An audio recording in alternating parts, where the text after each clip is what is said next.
To Larry Wells, San Joaquin Valley, California, 1876.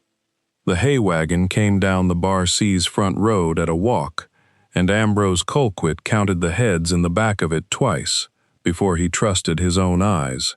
8. 8 children, sitting in a row on a folded quilt among crates and a rooster in a slat cage, the littlest one asleep against the biggest one's shoulder. Driving the team was a lean, sun-cracked man of 36 who climbed down before the wagon had fully stopped and took off his hat like a man reporting for church. "Tobias Merrick," he said, "I hear you're a hand short on your fence line, Mr. Colquitt. I've strung more wire than any man in this county, and I'll work for wages same as anybody. These are mine." He nodded at the wagon without turning to look at it, the way a man does when he already knows exactly what's behind him. "They won't be underfoot. I give you my word on that." Ambrose Colquitt was 56 years old, widowed 9 years, and he had a sign nailed to the bunkhouse door that said, "No children on the working crew," in his own hand, in paint that had been touched up twice. He looked at the wagon a long moment. Then he looked at the sign. Then he said the only thing a desperate man in a hurry says, "Trial week. You, not them." And he turned and walked back toward the house before the children could see his face working. What Ambrose Colquitt needed, and needed badly, was 40 miles of wire fence finished in 61 days, because the county was voting on the no-fence ordinance in October, and if a rancher hadn't enclosed his range by the vote, every open acre of it became free ground for any man's cattle to graze, with the rancher liable for the damage his own stock did wandering onto somebody else's crop. The Bar C ran 11,000 acres on open range that had never needed a fence in 30 years. Now it needed 40 miles of one, and every hand within 2 counties had already signed on with the Southern Pacific Grading Camp, which paid in cash money twice what a cattle outfit could match. Ambrose had 4 men left. He needed 6. That was the whole of why he'd hired a man who arrived towing 8 children like a second wagon load. The old line shack stood a half-mile off the working camp, weathered gray, with one good stove and a leaking roof. Tobias patched the first evening with shingles. He split himself before it was fully dark. His late wife, Beulah Merrick, had died 3 winters back at 31, a fever that took her peaceful in her sleep after 4 quiet days in bed, and Tobias had promised her, holding her hand at the end, that he would never split the children up to make his own work easier. He had kept that promise across 2 states and 4 ranches since, and he did not intend to break it now for a man with a sign on his bunkhouse door. The children settled into the shack like water finding its level. Silas, 14, the eldest, had learned wire splicing at his father's elbow since he was 9, and by the second night, he was mending broken staples by lamplight so Tobias's morning count would come out even. Birdie, 12, took over the cook fire and had dinner walking out to the fence line by 11 each day. The little ones herded along the wagon track in a line she counted out loud, 1 to 5, the way you'd count sheep through a gate. Emmett, 10, kept a chalk tally board nailed to the shack wall, miles done, miles left, days left, and updated it every evening with the seriousness of a bank clerk. Odessa, 9, mended gloves and shirts. Cyrus, 7, hauled water to the mule teams and never spilled a bucket he didn't have to. Pearl, 5, sang while she carried nails in her apron pocket, out of tune and completely unbothered by it. Gideon, 3, followed his brothers with his own small tin of nails, contributing nothing anyone needed and everything anyone would have missed. And the baby, Ruth, not yet 2, was minded by whichever set of arms was free, which in that family meant she was never on the ground for more than a minute at a stretch. Word of them reached the ranch house before Ambrose saw them himself, carried by his sister-in-law Verity Pruitt, a widow of 44 who had kept his house and his books since his wife died, and who did not miss much. "That tally board of the boys is more honest than the survey," she told Ambrose over supper the second week. 40 miles, 61 days, 5 men on the wire. It comes out to a mile and change a week if the weather holds.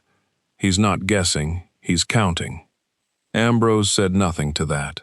He had not walked past the line shack once in 2 weeks, and he told himself it was because he had no reason to. Verity went out to the shack herself that same week, ostensibly to bring a jar of preserves and settle her own curiosity, and came back an hour later than she'd meant to. She'd found Birdie stirring a pot with Ruth balanced on one hip and Odessa's mending pile stacked neat on the table, and she'd stayed to show the girl a faster way to turn a heel on a sock, and after that she went out most Tuesdays without telling anyone why. She never mentioned to Ambrose that she'd started leaving a second sack of flour on the wagon seat each week, or that Birdie had started leaving a jar of something back in return. Plum preserves the girl had put up herself, 3 jars deep by the first frost, each one labeled in a careful child's hand. Some kindnesses travel a half-mile back and forth for weeks before anyone in the big house notices the road's been worn smooth. The other 4 hands took to the children faster than Ambrose did, in the plain way working men take to anything useful. Dade Kennard, the senior man on the crew at 52, taught Cyrus how to read a mule's ears for temper before the boy got kicked learning it the hard way, and started calling him Deputy Waterman within the first 10 days. The rooster in the slat cage got loose the second week and took up permanent residence at the shack, and Pearl named him General Grant, and nobody had the heart to correct her when she got the rank wrong. He would learn, before October, that a man can avoid a place for exactly as long as his luck holds, and no longer. The weather held for 3 weeks, and then it didn't. A gray line came down off the Sierra foothills on a Tuesday in September, and by Wednesday morning, the whole valley was mud to the ankle. Ambrose rode out to the fence line himself for the first time and found Tobias's crew standing idle under the shack's lean-to, wire coils covered with canvas, tools dry. "You're behind a day," Ambrose said. "Every day behind is a day you don't have." "Wet wire kills men, Mr. Colquitt," Tobias said. "A staple slips in the rain, and a strand under tension takes a man's eye or his hand quicker than you'd credit. I've seen it done. I won't do it to mine, and I won't ask your other 4 to do it either." He said it plainly, without heat, a man stating a fact about weather rather than arguing a point. Ambrose Colquitt stood in the rain a long moment, with something moving behind his eyes that Tobias couldn't read yet. Then he said, "Make the day up when it's dry," and rode back to the house at a trot that was faster than the rain called for. What Tobias didn't know, what nobody at the Bar C spoke of, because it had been 9 years, and grief that old goes quiet rather than gone, was that Ambrose's son Denby had died at 9 years old, 8 autumns before, of a fever that set in 3 days after the boy had helped the crew string wire in a rain not unlike this one. The fever had taken him peaceful, in his own bed, with his mother's hand in his, and it had taken something out of Ambrose Colquitt that had never fully come back. The sign on the bunkhouse door was not a rule about labor, it was a rule about rain. The rain broke Friday, and the crew was back on the line before the mud had finished draining. Emmett's chalkboard read 3 miles behind. By the following Thursday it read even because Silas had started splicing an hour before dawn without being asked, and Birdie had started walking dinner out at 10 instead of 11, so the crew never sat down, and Tobias had simply worked the extra hour each day and said nothing about it to anyone. It would take Ambrose Colquitt 3 more weeks to understand what he was actually looking at when he looked at that family, and by then it would already have changed him. The evening he finally understood it. He hadn't meant to see anything at all. He'd ridden out at dusk on Sunday, the crew's one full day off, meaning only to check the line for slack before the week's push. What he found instead was Tobias, Silas, and Bertie stringing wire in the last gray light, alone, no one else in sight. The younger children sitting in a row on an overturned bucket line, passing staples hand to hand like a bucket brigade, with no fire to fight. "It's your rest day," Ambrose said, before he could think better of announcing himself. Tobias straightened, wiped his hands on his trousers. "Heard you tell Mrs. Pruitt at supper Tuesday. The vote might get moved up a week, if the county clerk has his way. Figured we'd bank an hour where we could, in case it does. Didn't want to trouble you asking permission on your family's day off." Nobody had asked them to do it. Nobody would have known if they hadn't. Ambrose Colquitt sat his horse in the fence gap his dead son had never lived to see finished, watching an 8-year-old girl pass staples to her brother by starlight, for no pay and no thanks, and something that had been shut for 9 years came open in his chest, like a gate long rusted on its hinge. He got down off the horse. He didn't say anything about the vote, or the hour, or the rest day. He said my boy's name was Denby. He'd have been about your Silas's age now, if the fever hadn't taken him. Rain like the week before last. I built that sign because I couldn't stand to see it happen twice. His voice didn't break, exactly, but it went thin in a way none of them had heard from him before.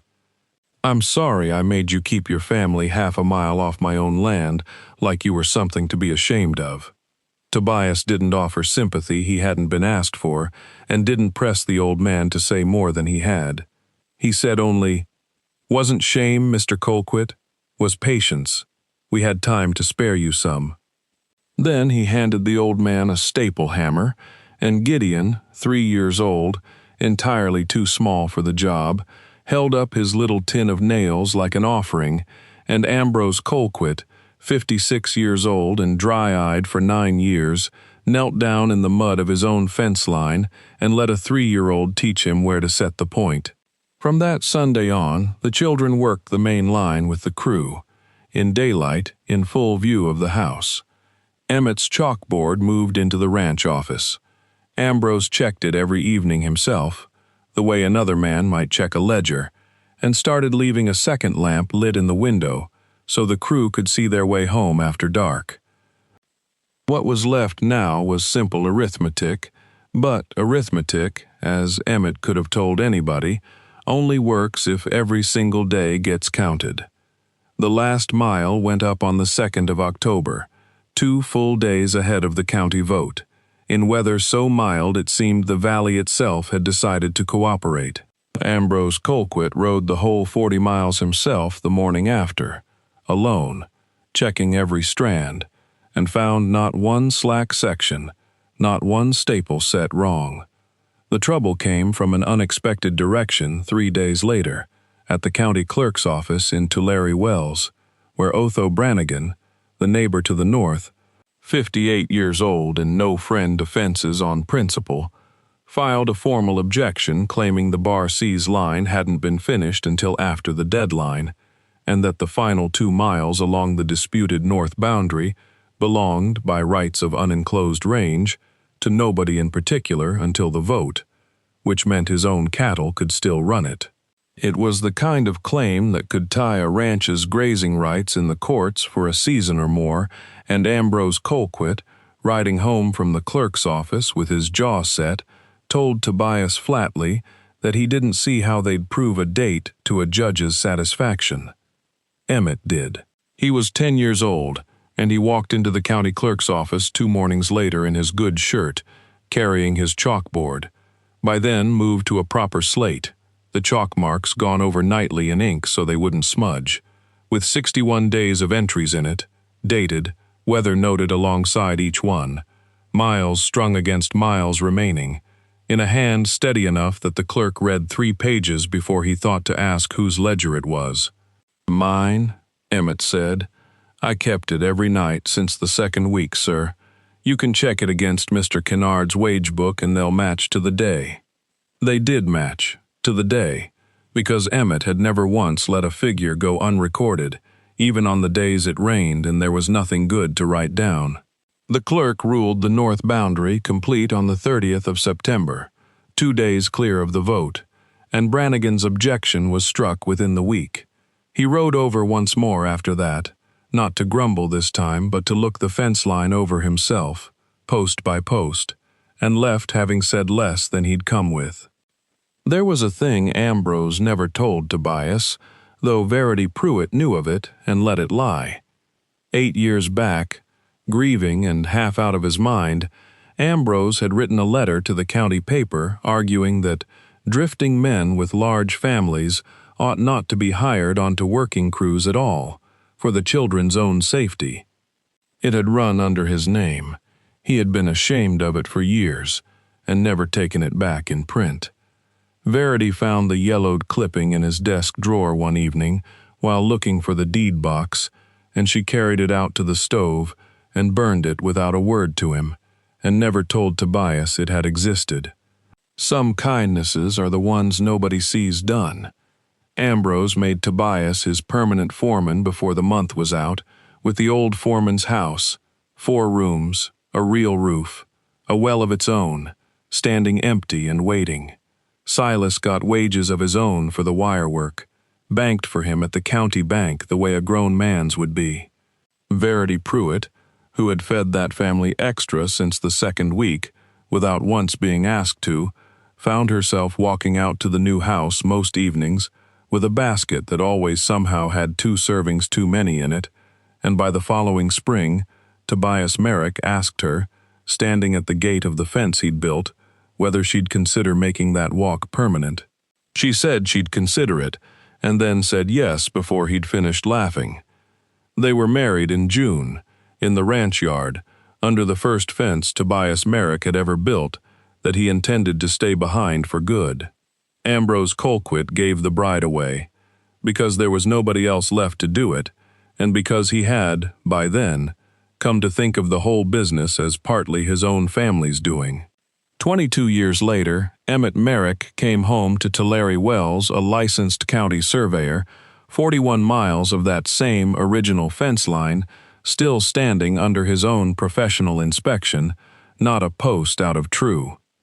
He hung his father's old chalk tally board. Miles done, miles left, days left, the last entry never wiped clean, on the wall of the ranch office where it had first come to rest, glass over it now to keep the chalk from fading. Ambrose Colquitt lived to see the fence's 20th year, dying peacefully in his sleep at 81, with Verity and Tobias both at the house, and left the deed to the old foreman's quarter in Silas Merrick's name outright, along with a note that said only that a man ought to leave something standing that outlasted his own bad rules. Silas kept ranching it. Bertie became the county's first licensed midwife, and it was said around Tulare Wells for 30 years that no baby she delivered ever went uncounted or unwatched for a single hour of its first week. Gideon, grown, still couldn't drive a staple in one blow the way Silas could, and never much minded the teasing about it.